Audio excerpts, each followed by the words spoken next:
আমি মরে গেল তোর মতো শয়তানরে বিয়া করুম না। আয়সার মা কি আর কমুক, মানি যদি একবার চলে গেলে এইটা আর ফিরে পাওয়া যায় না। রাজুরে মারলে আর কি মানি যদি ফিরে পাইবা? আমি একটা কথা কই, আয়সারে রাজুর সাথে বিয়ে দিতে। আপনি এটা কি কইতাছেন? ওর মতো একটা শয়তানের হাতে আমি আমার একমাত্র মাইয়ার জীবন তুইলা দিব?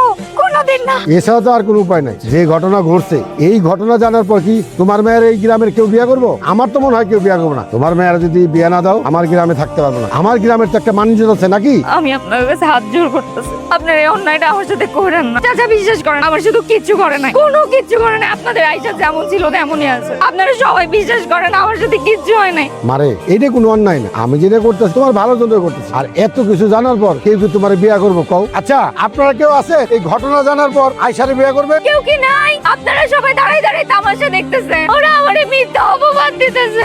আমার সাথে কেউ নাই। আমি আছি।